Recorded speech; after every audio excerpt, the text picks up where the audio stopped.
Sarah and Marek, and we've been traveling on a tight budget since October 2020. Budget travel has its highs and lows, but we're so happy to be exploring the world, experiencing delicious foods, different and interesting cultures, and seeing some incredibly beautiful places. Subscribe and join our adventures. We've been staying on this Turkish sailboat for the past 2 weeks for free. Let's show you some of the highlights.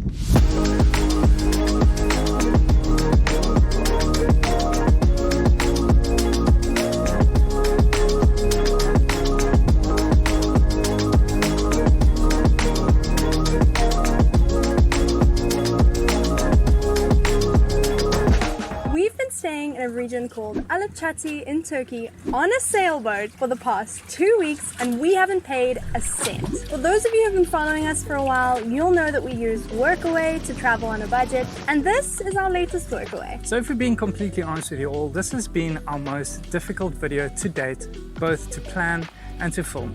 Not because we had a lack of content, but rather because we just didn't have a way of actually putting it all together. So there was a second there we were sitting and thinking to ourselves like, listen, yeah, is this still possible? Are we actually going to be able to make a videos from this? But we're like, no. You have all joined us on this journey, so we want to share this whole experience with you because it really has been once in a lifetime. So what we're going to do is we're going to break down this video into different sections. So if you head down into the description and see the timestamps, you can just skip or jump forward to a section that you find more interesting than the next. But without further ado, let's show you exactly where we've been staying for the past 2 weeks. So this is a 35-foot, 11-meter monohull sailing boat. It has got a secondary sail over here, and it's got its main sail right in the middle of the boat. It's also got a 70-odd horsepower engine in the back if you ever need it. But it actually burnt out the other day. More to come on that a little bit later. You're going to see a whole lot more of the outside of this boat throughout the video, so let's take a quick jump inside. Tour time! So we're going to start from this side. These are the heads, otherwise known as the bathroom, the toilet. There's some form of shower in here, which we don't really use because it's very tight in here. And now for me, I might look okay in here, but if you put Marek in here,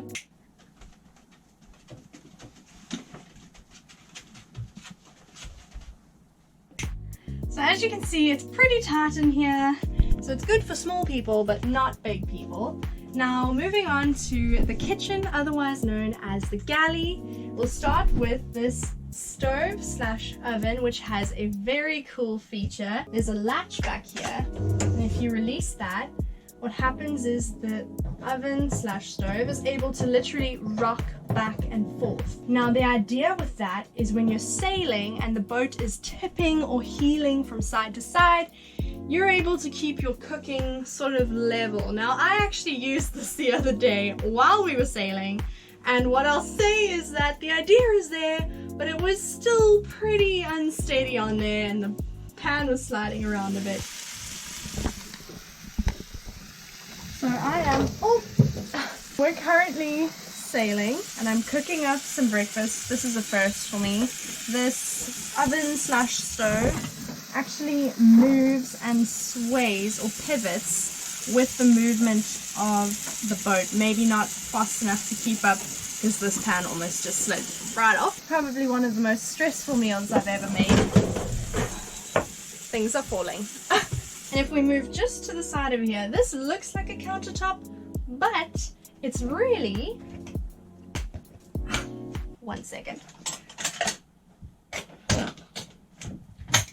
Fridge, and it's pretty deep. There's a lot of space in here. Very cool feature. And you move just to the side of here. Here are the sinks. Now you'll see there's 2 taps here, and this tap is actually got quite a cool feature. If you press on this pedal right here, literally pumps water from the seawater outside, which is very handy, and we'll talk a bit more about that later. Ah, hi Lily. We haven't shown you guys the cutest cabin member. This is Lily, and it's the first cat we've seen living on a sailboat. Now, I would have thought cats were scared of water and afraid of living on a boat, but she's actually super chilled. She loves her life here, and she loves sailing as well. It's really cool. But moving on with the rest of the tour, this room right here is our host's cabin / room, so that's where he sleeps. And this whole area here is called What? Oh, you're in the mirror. And this whole area here is called the saloon, or basically like the communal sitting area.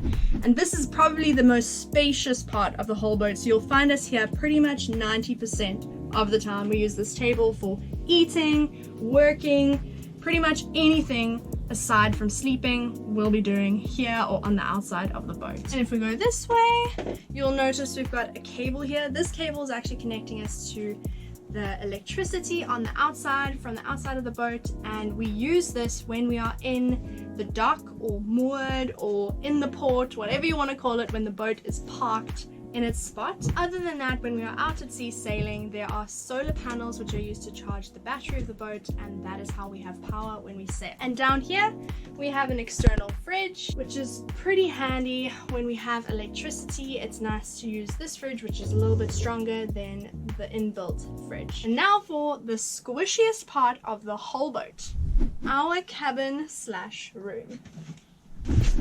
Now, what makes this room really squishy is that it's already a pretty tight space, and on top of that we had to fit all of our luggage in here somehow, which is a lot of stuff.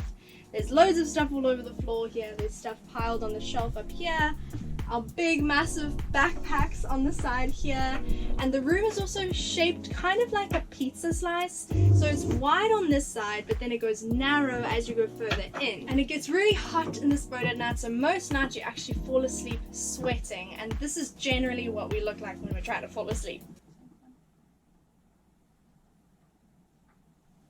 That wraps up the boat tour. Let's get outside. It's way too hot in here.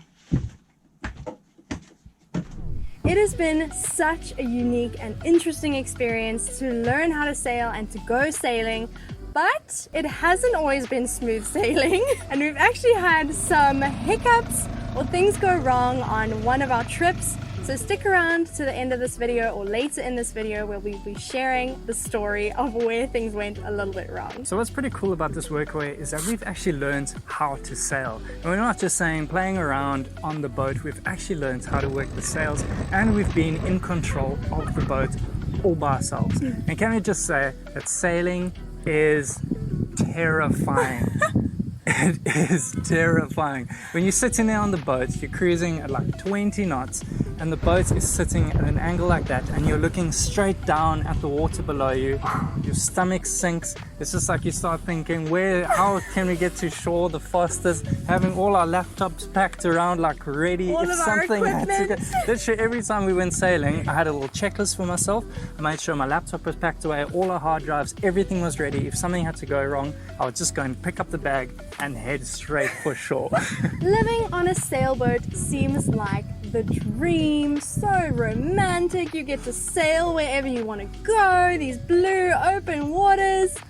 But there is a harsh reality, and the logistics behind living on a sailboat make it a whole lot less dreamy than it may seem. There's no getting around it. This boat is not high at all. You either have to walk like this, or the way that I've been walking is like this. And honestly, I find myself walking with a bit of a hunch even when I'm outside of the boat now. So I have to actually concentrate and correct myself to walk straight up. No matter what you do, you will always hit your head on everything. We really try our best to concentrate and just to think watch your head, but it'll always happen. Particularly on these door frames right here. We don't know why, but it is just so much lower than the roof itself. No matter what you do, you always hit your head. Or if you're coming back out of the toilet, bash, hit your head. And then another part is actually getting into the room itself. Another chance to hit your head. There's hit your head. We go in. And then the tough part is actually reversing. You're gonna go, and of course, watch your head because hit your head. Reverse.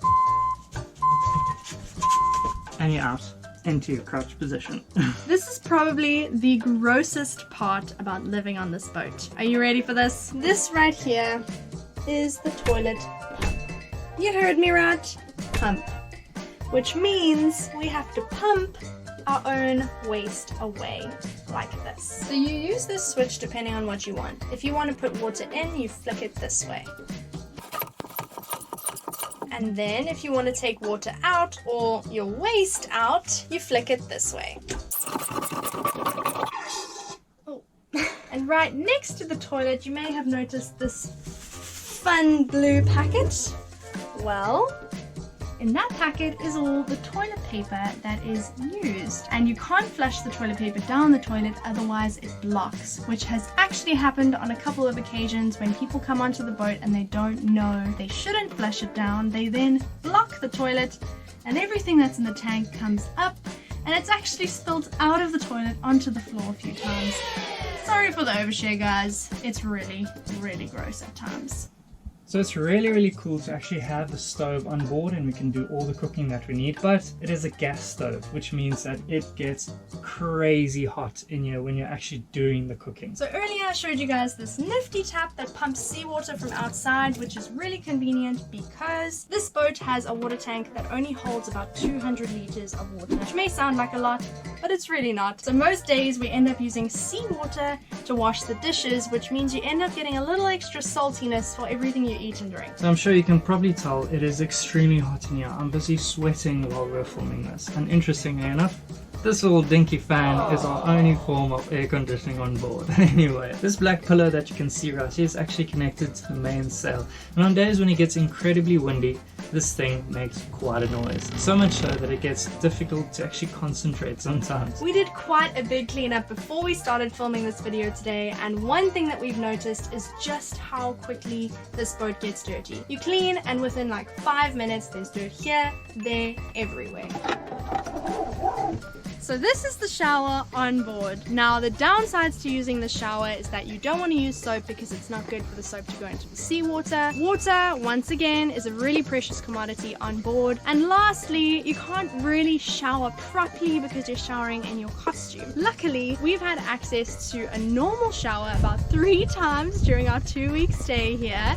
But it's a bit of a walk away, about 500 meters away, but we're just really grateful that we've had the opportunity to use a normal shower during our time here. So we're sure you're probably wondering by now what work we've had to do to be able to live this way. So just like with every other workaway that we've had in the past, we've done a lot of cleaning, a little bit of cooking here and there, and something actually a bit different to any other workaway that we've been to in the past. But to tell you more about that, let's head out to a different location.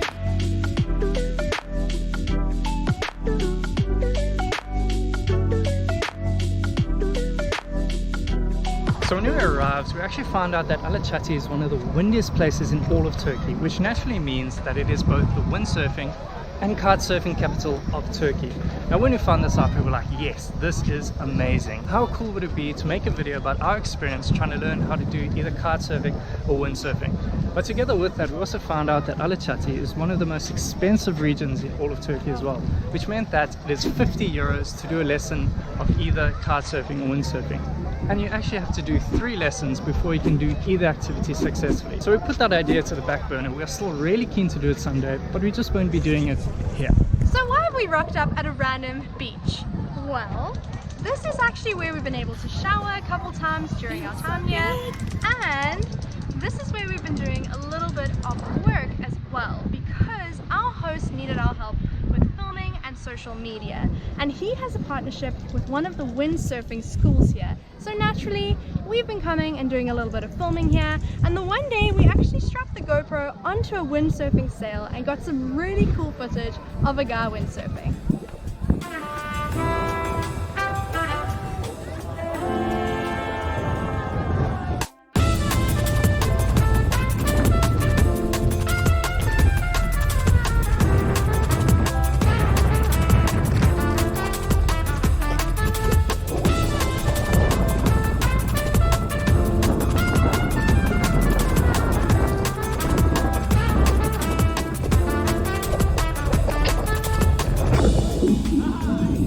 So if you've made it this far, as promised, this is a story of what is supposed to be a quick, easy morning sail, but ended up turning into a 3-day journey.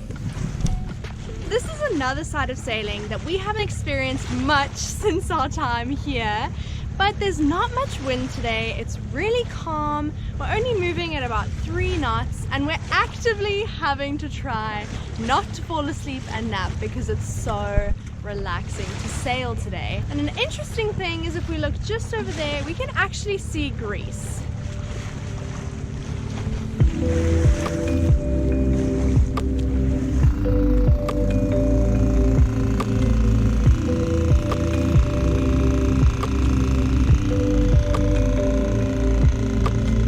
So, update. So we're on the way back. We've spent the past 2 days sailing and we're in the last few kilometers of where we're supposed to dock for the night, and our motor has just died. And on top of that, the wind has died as well. So now we've got no way of getting back just using the boat itself. So what we're actually using at the moment is a little dinghy, and that's only got a 2.5 horsepower engine. So this is basically what our setup looks like at the moment.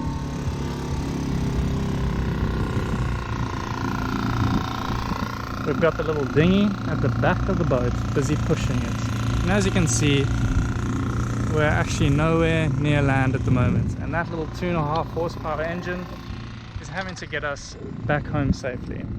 We don't really know if this is going to work. The motor's already died once, it's overworking, so yeah, we have no idea what's in store for us. Alright, we have given up hope. We are now limping back towards shore. We've found a little club village type vibe, and we're now pushing ourselves all the way back to shore. This little motor is working really hard. Hopefully it gets us there safely.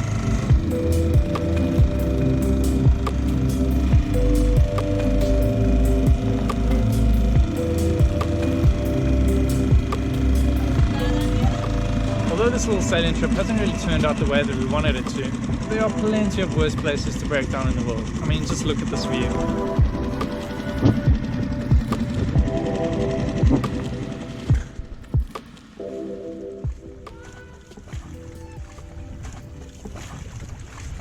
So it's day 2. We've luckily managed to get a bit of wind back, so we're on the way back to the port now. But it's a little bit concerning. We've got quite a hectic looking cloud bank over there. And what's concerning about that is that you never actually get clouds in this region. It's a little bit cold, it's a little bit of a swell building. I wonder if that's any cause for concern.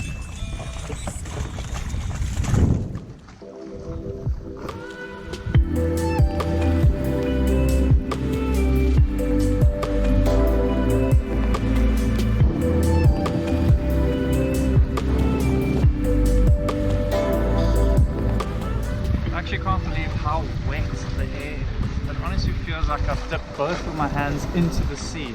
This is so weird. I think it's because of that cloud. Expecting 50 knots wind today. Seriously? 50 knots? Yes. The highest that we've had so far is 20, and that's already crazy enough, and that's too much for sailing. Now we're expecting more than double that. A little bit scary. Even my hair is feeling wet from the moisture in the air. It honestly feels like I just came out the water. It's crazy.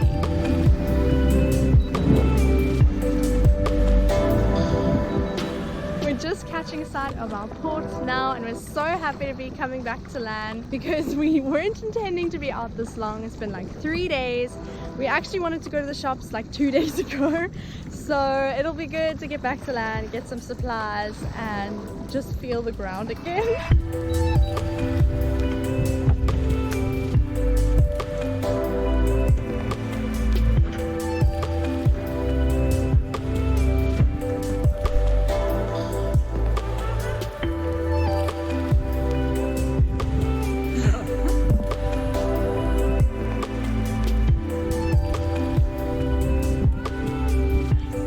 3 days. Made it! Woo! So we've actually got a whole lot more clips that we've recorded during our time here, but we just had no idea how to put it into this video. So what we're going to do is right at the end of this video, we're going to put all of those clips and show you all of our best and favorite times that we've had during this Workaway experience. So don't click on out just yet. It has been 2 weeks, and we can say with much confidence that we are ready to leave the sailboat. It's been an incredible experience. It's been so unique and new and interesting to us, and we've learned so much, but the realities of living on a sailboat are catching up with us, and honestly, I just don't think I'm cut out for sailing life. Maybe if we were on a different boat, a boat that was a bit bigger than this, maybe a catamaran that's got the 2 sides to it, maybe things will be a bit better. But this whole mono life thing of just swaying from side to side all day long, it's a bit intense, and it really does take it out of you after a while. And just the fact that the boat gets dirty so fast and you just don't have much space, It takes a different type of person to be able to live this way, but we really have enjoyed our experience here. It's been an amazing experience for 2 weeks, but we're ready to head on out to our next adventure. And guys, Oh boy. I am so excited.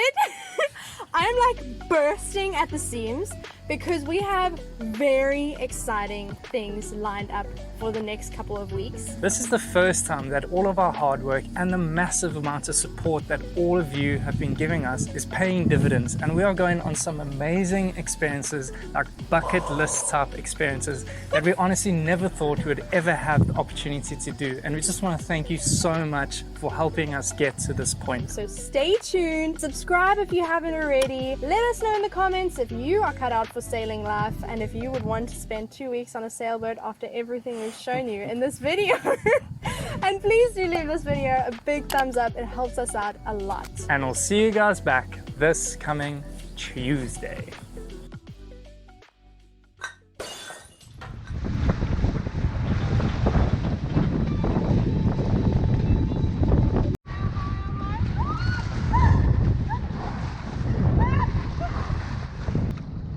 Just been given control of the anchor for the very first time. Honestly, I have no idea what I'm doing. Oh, wrong way.